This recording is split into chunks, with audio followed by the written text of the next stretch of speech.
So this is the CBCT report sent by doctor for a tentative plan. It is better to have a CBCT full file so that we can see each and every section and each and every angulation we can check, but here it is not possible. A preformed cross sections will be given by the CBCT center, which will be inadequate.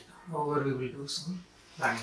Okay, first we'll see the panoramic view. We don't have the clinical picture now.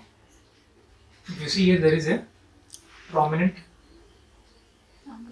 angle of the mandible, notch, premocetric notch. That tells heavy muscular force, maybe heavy force given by the patient. And if you see, there is slight increase in height here. Okay, we have to check the interocclusal interridge distance. If there is any deficiency, better to do a mild alveoloplasty leveling, but already it is resolved. Okay, you can see the mental foramen is very close to the ridge because of long-term edentullousness and long-term denture wearing maybe.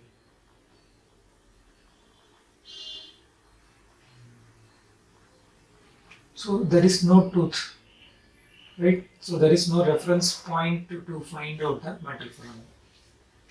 Our aim is to place the implant in between the mental foramen, right? Well placed 4 implant interforamina is enough, more than enough. And we will be placing 2 implants in the distal mandible. Since it is a resolved case, better to place 2. So anteriorly 4 implants. The main difficulty when we are planning 4 implants is we don't know where is the mental foramen. If there is some tooth, we will take it as a reference point, okay, to find out the mental foramen. Since there is no teeth, it is completely healed edentulous, covered by gums, we don't know where is mental foramen. For example, if we place 4 implants, one here and one here and one here and one here, more in front of mental foramen, biomechanically that is not a advantageous position. If you place too close to the mental foramen and we injure the mental foramen, then mental nerve injury will come. So exactly mesial to the mental foramen we have to place the implant. Okay. So for that it is better to open the flap. Okay, and see the mental foramen and you can do it. Or there is one more option. Place 1 implant and 1 implant next to midline. Find out the midline and place 1 implant. And do a small pilot drill here. Just 2 mm or 3 mm. And take IOPA and we can vary the implant position either in front or behind it. Okay, this is one technique if you don't want to open the flap. Because many cases I have seen when doctors try to not open the flap, the implant will be too much anterior to the mental foramen. The good bone in front of the mental foramen will be wasted and these 4 implants will be a little close to each other. Okay. So we will see the cross section of the interforamen area which is between, you can see the values here, 60, right? This is in the right mental foramen, the left mental foramen is 110. So between 60 and 110 it is anterior mandible. 90 is exactly in the midline.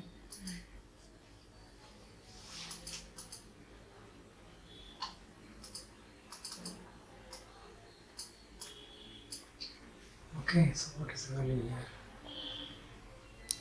60. 60, right? 60 is the mental foramen area, right? Exactly mental foramen. You cannot place implant in the mental foramen area. In just this is the slices in front of the mental foramen. You can place a good implant value, whatever given it is here. No, we cannot depend on it. We have to see the full CBCT and measure by our hand to know the width, exact width and length. However, it shows around 14 mm, the width is 3 mm. You can definitely place a good compressive implant. Slightly mesially tilted to avoid the anterior loop of mental foramen. Okay. So since 14 mm is there, you can definitely place a 12 mm implant, very small diameter implant. 3.2 or 3.5 will be ideal. Okay. And this is around the section value is 90, 82, 84, oh, 72, 72. This is in the canine or lateral incisor area. The ridge is thin, right? If you see here, the ridge is thin. Here also it is thin. So if you are doing flapless, the drill may slip. Okay. If you are doing flap, then this also the incision may slip. The BP blade, it may slip, and elevation you will have difficulty because there will be less attach gingiva. But opening the flap will solve many issues. You can see the metal foramen and you can do it. You can see the ridge and you can slightly flatten it and you can place it. Here up to 16 mm is there, you can place it 12 to 14 mm, but minimum diameter because the ridge width is not very great, but the bone quality is good. Okay, so this is almost in the 96 section is almost in the middle. The 99, they are in the middle. You can see the lingual tubercles, right? You can place a very good implant because the bone is very cortical, so you should be careful not to break the implant. The bone is very much cortical here. Okay, so this is, what is the value, 92, 94, it is almost in the lateral incisor, 3.2. You can place a good implant. Better to place a thin diameter and drill very good because the bone is very much cortical, otherwise the implant may get stuck halfway and it may break also. So this is the mantle foramen area, right? Okay, the interforamina region, 4 implants, all 3.5 mm diameter better. Mild alveoloplasty will facilitate insertion. Short length, around 10 to 12 or max 14. Now we will see the second molar, first molar area. Okay, so 52, 30.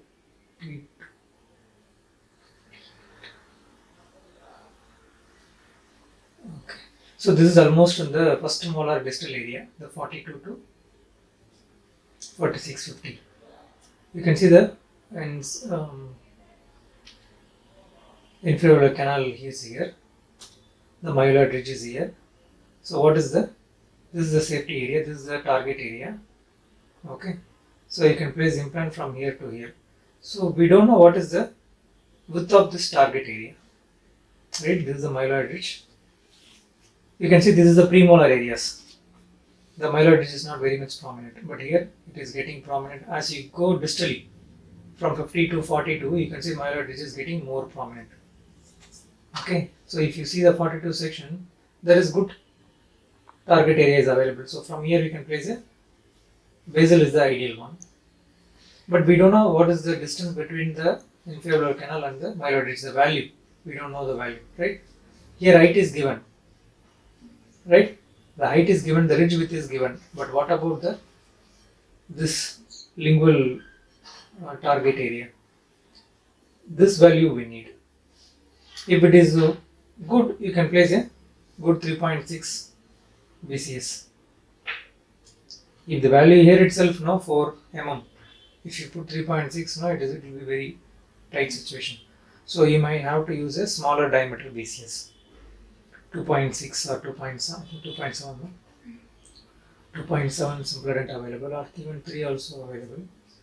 2.7 millimeter BCS. Mostly it will be 10 or 12, not more than that.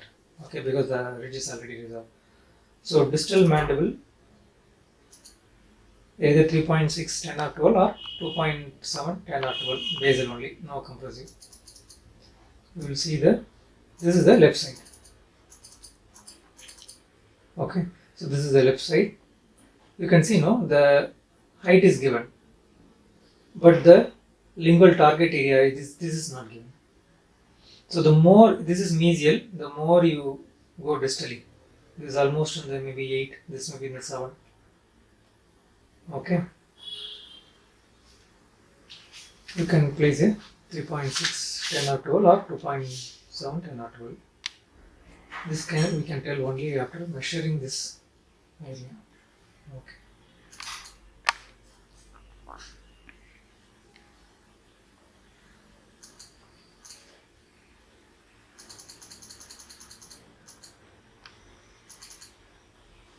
So what is the other way to manage the situation is, if you are planning for screw retained, you can place one tilted ear so that the abutment goes still more distal, and place 2 or 3 implants in front, so it becomes all on 4 all on 5, and you construct a titanium bar and give bar in the give cantilever in the bar.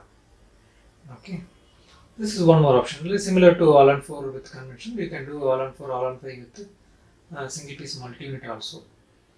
But if you are doing single piece cementation type, better not to give any cantilever.